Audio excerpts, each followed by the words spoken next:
Bonjour et bienvenue dans cette nouvelle vidéo de Budgeconomie. Aujourd'hui, nous allons voir mon avis sur le PEE. Le plan d'épargne entreprise, ou PEE, est un système collectif d'épargne qui permet aux salariés d'acheter des valeurs mobilières avec l'aide de leur entreprise.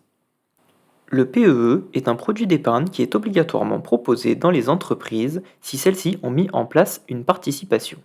Lorsque l'entreprise met en place un PEE, tous les salariés sont concernés. Au-delà du plan d'épargne entreprise, il existe des plans d'épargne inter-entreprise, PEI, et plans d'épargne groupe, PEG.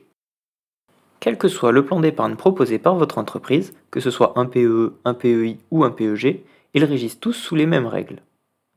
Lors de votre embauche, l'employeur doit vous donner un livret d'épargne salariale indiquant les dispositifs mis en place dans votre entreprise. Si l'entreprise a mis en place un PEE, elle doit vous remettre un règlement qui vous informe de l'existence de ce plan et de son contenu. Au moins une fois par an, l'entreprise doit vous remettre un relevé de situation. Ce relevé doit indiquer l'estimation de la valeur de votre portefeuille du PEE au 31 décembre de l'année précédente. Il doit aussi faire apparaître les versements et retraits effectués durant la période précédente. Il faut savoir que dans la majorité des cas, déposer de l'argent sur un PEE est facultatif, bien qu'il peut être possible que votre entreprise vous demande un versement minimum de 160 € par an. Si vous décidez de déposer de l'argent sur votre PEE, l'argent peut provenir de différentes sources de revenus. Ça peut être l'intéressement proposé par votre entreprise, la participation versée par votre employeur, mais aussi des versements volontaires de la part du salarié. Ces versements peuvent aussi provenir de droits monétaires d'un compte épargne-temps, CET, de transferts pouvant provenir d'autres produits d'épargne salariale, sauf le PERCO devenu PERO, mais aussi d'abondements, c'est-à-dire d'un versement de la part de votre employeur. Il faut savoir que les versements volontaires sont plafonnés. Ils ne peuvent pas excéder 25% de votre rémunération annuelle brute. L'abondement de votre employeur ne peut pas dépasser 3 fois le montant que vous avez vous-même versé. Il ne peut pas non plus être supérieur à 3 519,36 € par an. Cependant, si vous investissez dans des actions ou des certificats d'investissement émis par votre entreprise, l'abondement peut alors aller jusqu'à 6 334,85 € par an. Les sommes déposées sur votre PEE sont investies. Elles peuvent être investies par l'intermédiaire d'actions d'entreprise, de parts de SICAV ou enfin de fonds communs de placement d'entreprise.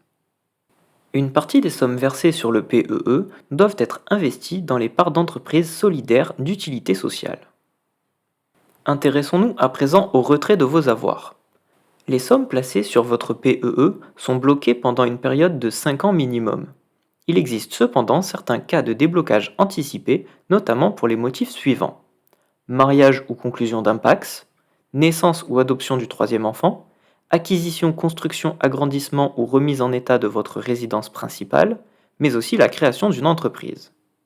Il faut noter que tous les cas de déblocage anticipé ne sont pas nécessairement positifs. Cela peut être aussi la rupture du contrat de travail, le divorce, la séparation ou la dissolution d'un PACS avec la garde d'au moins un enfant, être victime de violences conjugales, le décès du salarié ou de son époux ou partenaire de PACS, l'invalidité du salarié, de son époux ou partenaire de PACS ou de ses enfants, et enfin le surendettement.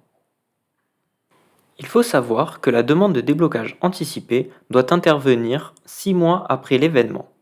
Toutefois, il peut intervenir à tout moment en cas de rupture du contrat de travail, de décès, d'invalidité et de surendettement. Que se passe-t-il si vous décidez de quitter l'entreprise ? En cas de rupture de votre contrat de travail, vous avez le droit de clôturer votre PEE et d'en retirer les avoirs comme nous venons de le voir dans les cas de déblocage anticipé. Cependant, vous pouvez aussi choisir de conserver votre PEE ainsi que ses avoirs. Ceux-ci seront alors bloqués jusqu'à leur déblocage, c'est-à-dire 5 ans après la date d'ajout des avoirs, et dans ce cas, il se peut que les frais de tenue de compte deviennent à votre charge et non plus à celle de votre ancien employeur. Intéressons-nous à présent à la fiscalité de ce plan d'épargne. Il faut savoir que pour les dépôts, la fiscalité diffère suivant la provenance des fonds. Si les fonds proviennent de la participation, d'une prime d'intéressement ou de l'abondement de l'entreprise, il y a une exonération d'impôt sur le revenu pour le salarié. Cependant, ces sommes sont soumises aux prélèvements sociaux, c'est-à-dire 17,2% d'imposition. Au niveau des versements volontaires, le salarié ne peut pas déduire les sommes investies sur son impôt sur le revenu. Concernant les retraits, qu'ils soient anticipés ou au bout des 5 ans, les sommes retirées d'un PEE sont exonérées d'impôt sur le revenu. Cependant, les revenus générés par le PEE sont soumis aux prélèvements sociaux, c'est-à-dire 17,2% d'imposition. Une stratégie existe par l'intermédiaire du PEE. Il est possible, lorsque vous pensez que le prix de l'action de votre entreprise est relativement stable et que l'abondement offert par celle-ci est important, de mettre en place une stratégie d'investissement. Pour ce faire, il vous suffit de verser vos primes, intéressement plus participation, et de les compléter par un versement volontaire, vous permettant de débloquer l'intégralité de l'abondement proposé par votre employeur. Si vous maintenez cette stratégie durant 5 années consécutives, vous pourrez ensuite retirer votre capital afin d'effectuer des versements volontaires suivants. Ainsi, à partir de la 6e année, vous pourrez profiter pleinement de votre PEE tout en retirant une partie de votre capital.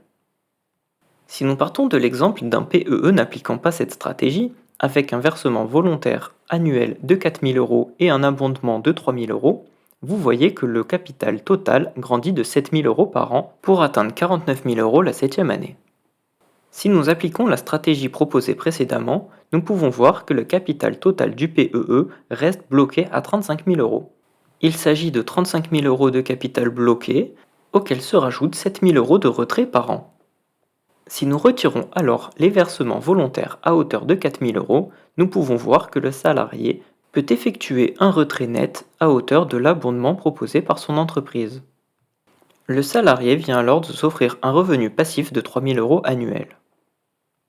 Vous l'aurez compris durant cette vidéo, mon avis est très positif concernant le plan d'épargne entreprise.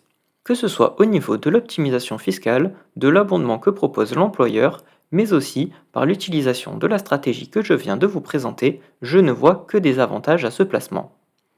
Il faut noter cependant qu'il s'agit d'un placement long terme qui présente un risque de perte en capital. Le PEE représente bien un produit d'investissement et ne doit pas être considéré comme de l'épargne. En effet, il ne faut pas oublier que votre capital est bloqué pendant 5 ans. Cette vidéo touche à présent à sa fin. J'espère que celle-ci vous a plu. Si elle vous a été utile, je vous invite à mettre un pouce en l'air et à vous abonner à la chaîne YouTube. Je vous présenterai prochainement le PERCO et comparerai ce produit au plan d'épargne entreprise. Si vous avez d'autres questions concernant ces placements financiers, je vous laisse me les indiquer en commentaire.